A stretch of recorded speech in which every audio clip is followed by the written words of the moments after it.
Buenas noches, ladies and gentlemen. Bendecido domingo.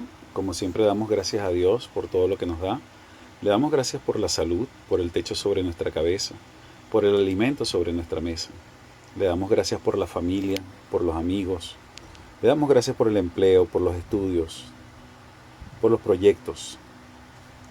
Damos gracias por su misericordia, por su paciencia y por ese gran sacrificio que hizo para el perdón de nuestros pecados. Hoy quería hablarles sobre un pasaje en la Biblia. Podemos ver esto en Daniel 3, del 13 al 30, pero no le voy a leer el pasaje como tal, sino hablarle de un tema que toca el corazón, y es la fe en medio de la adversidad. Voy a comenzar con una preguntita. ¿Alguna vez se ha sentido como que si estuviese en un horno de fuego? Tal vez no literalmente, pero sí en situaciones que ponen a prueba nuestra fe. Vamos a explorar un poco cómo Dios actúa en esos momentos, tomando como ejemplo la historia de Sadrach, Mesach y Abednego. Este relato bíblico nos muestra cómo la fe puede ser más fuerte que cualquier adversidad. Nos enseña que incluso con todo, cuando parece perdido, Dios está con nosotros. Pero, ¿cómo llegaron a estos jóvenes a esa situación? ¿Qué podemos aprender de su experiencia? Hoy vamos a desglosar un poco esta historia en 3 puntos principales, para entender mejor cómo nuestra fe puede rescatarnos del horno de fuego de la vida. Primero, la prueba de fe. En el versículo 1 al 6 dice: en la vida, o sea, para desglosarlo un poco, en la vida enfrentamos situaciones que ponen a prueba nuestra fe. Sadrach, Mesach y Abednego enfrentaron una prueba literal de fuego. El rey Nabucodonosor había creado una estatua de oro y ordenó que todos se inclinaran ante ella. Pero estos 3 jóvenes decidieron no hacerlo. Este acto de desobediencia no fue impulsivo, fue una decisión basada en su fe inquebrantable en Dios.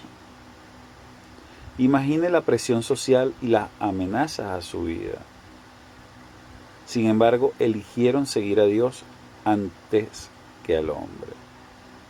Ahora profundicemos en los subpuntos que nos ayudarán a entender mejor este acto de fe valiente.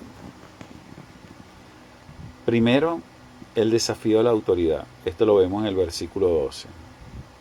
Los jóvenes desafiaron la autoridad del rey porque sabían que solo debían adorar a Dios.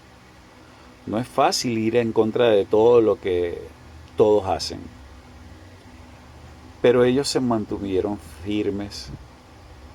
Y este acto valiente nos recuerda las palabras de Pedro y Juan cuando dijeron que debemos obedecer a Dios antes que a los hombres. La autoridad del rey era grande, pero la autoridad de Dios es mayor. No se dejaron llevar por el miedo ni por la presión de la sociedad. En su corazón sabían que estaban haciendo lo correcto. Y es en estos momentos de desafío donde nuestra fe se fortalece y madura. Ahora veamos cómo enfrentaron la amenaza inminente que vino después de su decisión. Y esto está en el versículo 15, que es la amenaza de fuego. El rey les dio una última oportunidad para obedecer, pero ellos se negaron. A veces la vida nos da segunda oportunidades para abandonar nuestra fe, pero debemos resistir. Recordemos que Jesús también fue tentado en el desierto, pero resistió. El rey Nabucodonosor estaba furioso, pero la fe de los jóvenes no se tambaleó. Sabían que incluso si enfrentaban la muerte, su lealtad a Dios era lo más importante. No cedieron ante el miedo ni ante la posibilidad de un castigo severo. Mantuvieron su fe sin importar las consecuencias Y es aquí donde vemos el poder de una fe inquebrantable, que nos lleva al siguiente punto. Esto lo podemos ver en el versículo 17 y 18. Ellos confiaron en que Dios los salvaría, pero incluso si no lo hacía, no iban a renunciar a su fe. Esa es la clase de fe inquebrantable que debemos tener. Nos recuerda Job, quien a pesar de perderlo todo, nunca había perdido su fe en Dios. No dudaron ni por un momento de que Dios podía salvarlo, pero también sabían que incluso si no era así, su fe no sería en vano. Esta confianza en Dios es lo que todos debemos aspirar a tener en nuestras vidas. No es una fe ciega, sino una fe basada en la certeza de que Dios es quien dice ser. Y esta fe los llevó al borde del abismo, pero no estaban solos. En el versículo 20-21 podemos ver, ellos fueron atados y lanzados al horno. A veces, a pesar de nuestra fe, las cosas parecen ir mal, pero eso no significa que Dios nos haya abandonado. Como cuando los discípulos estaban en la tormenta y Jesús calmó el viento y las olas. Estaban al borde del abismo, pero no estaban solos. Dios estaba con ellos. Y eso es lo que importa. En los momentos más oscuros, cuando todo parece perdido, es cuando Dios se revela de maneras asombrosas.